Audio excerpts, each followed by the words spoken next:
You had one job. Most people have heard of kamikaze pilots, young men who were tasked with crashing their planes into enemy warships. These pilots could, ideally, accurately target important parts of ships and do more damage than a traditional bombing run. Also, it was believed that the display of a kamikaze pilot willingly sacrificing themselves for Japan would demoralize the enemy. Now, the effects of kamikaze attacks are well debated, but something not spoken about is what happened when they failed. What was to become of a kamikaze pilot that either missed or wimped out? So, some background. As of 1944, things weren't exactly going great for Japan, and the only hope of preventing America from defeating them was to destroy or at least cripple their capital ships, most importantly, their aircraft carriers. Simply attacking the ships with conventional means was too costly for Japan. As such, taking young pilots, sticking them into planes loaded with explosives, and then ordering them to fly into critical parts of enemy ships was deemed to be a better strategy. The men chosen for this weren't just some random chaps, but were some of the most gifted pilots in Japan. The training was harsh, but the rations were much better, and culturally, kamikaze pilots were revered. Pilots were expected to reflect on death in their time off to prepare them for their upcoming mission. Yet for some, this preparation and love for Japan wasn't enough to get them to introduce their face to the deck of an American warship. So what happened to failed kamikaze pilots? Well, many were shot down before they even completed their mission or could get there.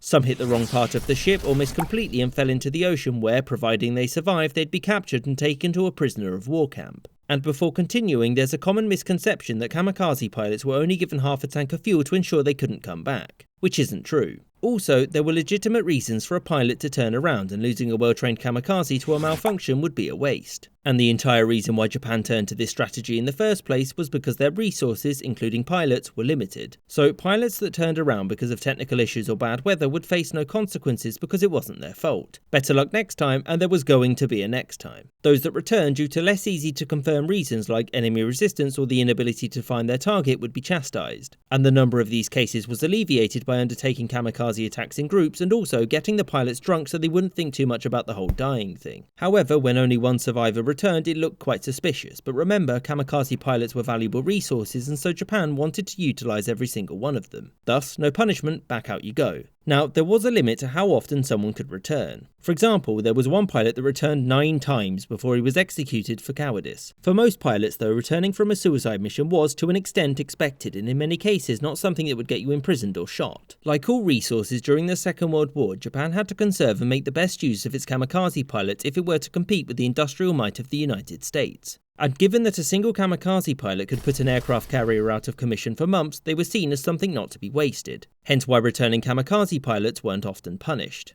I hope you enjoyed this episode, and thank you for watching, with thanks to my Patreon supporters whom you can see on screen now. And with an extra special thanks to James Bisonet, Ike, Danny Maloney, Colin Castleman, Marvin Cassow, Rob Waterhouse, Aaron the White, Jordan Longley, Chris Wicker, Gustav Swan, Gareth Turner, Marcus Arsner, Maggie Paxkowski, David Silverman, Spinning 3 Plates, Spencer Lightfoot, Lexi Schwinn, Winston Kaywood, Kelly Moneymaker, Anthony Beckett, The Original Cage, Robert Wetzel, Sky Chappelle, Parshu19, and Mo.